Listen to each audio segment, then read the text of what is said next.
Hello दोस्तों, आज मैं आपको ऐसे सक्सेस स्टोरी बताने वाला हूं जो आपको कुछ भी पाने के लिए आपके अंदर एक आग भर देगा। कहानी शुरू होती है 1 जुलाई 1950 को, जब उत्तर प्रदेश के एक गरीब परिवार में एक बच्चे का जन्म हुआ। उसके पिता मजदूरी करते थे। घर में 5 भाई बहन और थे। छोटी छोटी गलतियों पर उनके पिता उसे बुरी तरह से पीटते थे, कभी बाल खींचते तो कभी बेल्ट से मारते। बस उसकी माँ थी जो उसे आगे बढ़ने के लिए प्रोत्साहित करती है। बड़े लड़के ने मात्र 7 वर्ष की उम्र में काम करना शुरू कर दिया। क्या करता बेचारा, किताबें तो कुछ थी ही नहीं उसके पास, और जो थी वो पिता ने जला दी। लेकिन एक चीज न जला पाए, वो था उस बच्चे का हौसला। वो कई घंटों रेलवे स्टेशन पर जाकर बैठ जाता। धीरे धीरे वो रेलवे स्टेशन पर कभी किताबें, कभी अखबार तो कभी चाय बेचने लगा। इसी तरह से समय बीतने लगा। समय के साथ बदलते रहे उसके रेलवे स्टेशन। गांव के छोटे स्टेशन से शहर का बड़ा रेलवे स्टेशन। काम वो वही पुराने वाला करता, किताबें और अखबार बेचना।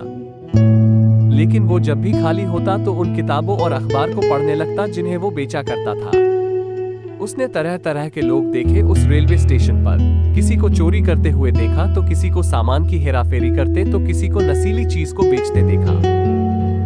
तो कुछ लोगों को तो ऐसा भी देखा जो प्यार से बातें करते करते बेहोशी की दवाई खिला के उनका सामान और जेवर चोरी कर लेते।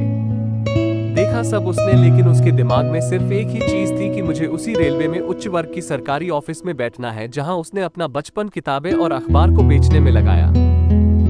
बहुत कुछ सहा उसने इन रेलवे स्टेशनों में, किसी के ताने तो किसी की गालियां और किसी के लाते भी खाई। हाँ, बहुत बार नहीं खा पाता था तो वो था खाना। जब वो 18 साल का हुआ तो हर दिन की तरह वो अपने काम में व्यस्त हो गया और चढ़ गया रेलगाड़ी के अंदर अखबार और किताबें बेचने। एक एक करके वो सभी डिब्बों में घूमने लगा। तभी वो एक डिब्बे में पहुंचा जहां उसने देखा कि एक व्यक्ति जिनकी उम्र लगभग 50 साल होगी, कुछ बच्चों से क्वेश्चंस पूछ रहा है और बाकी बच्चे जवाब आंसर दे रहे हैं।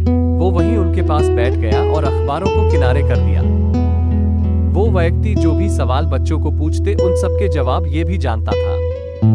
उन व्यक्ति ने एक कठिन सवाल बच्चों को पूछा तो कोई भी जवाब नहीं दे पाया, सिर्फ उस अखबार और किताबें बेचने वाले के अलावा।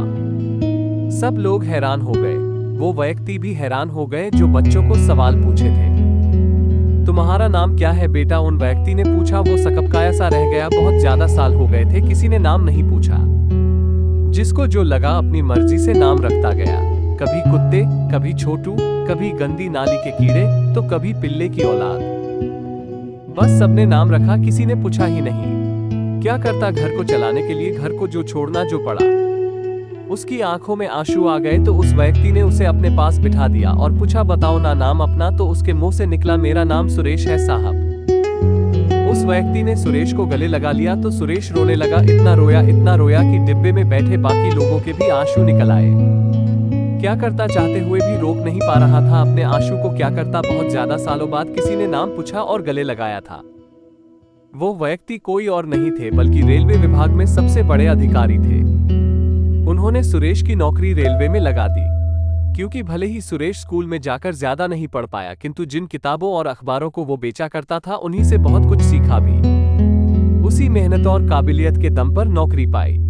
लेकिन उस बंदे ने सर्विस के दौरान भी किताब और अखबार पढ़ना नहीं छोड़ा और कुछ सालों बाद अपने मेहनत के दम पर सुरेश ने उन व्यक्ति के नीचे वाली पोस्ट हासिल कर ली। लेकिन वो बंदा यहीं पर नहीं रुका, उसने अपना अगला लक्ष्य सेट किया। लेकिन वो बंदा यहाँ पर भी नहीं रुका। वो मात्र 30 साल में अपनी मेहनत के बदौलत सुरेश को रेलवे के दो विभाग का मुख्य अधिकारी बना दिया।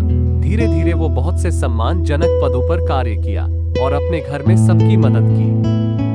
चल उठ जरा, अब भी क्या तू सोच रहा? उठा तीर, खींच कमान, लगा तीर निशाने पर, भेद दे अपने लक्ष्य को, एक नया तू इतिहास बना। चल उठ जरा, अब भी क्या तू सोच रहा?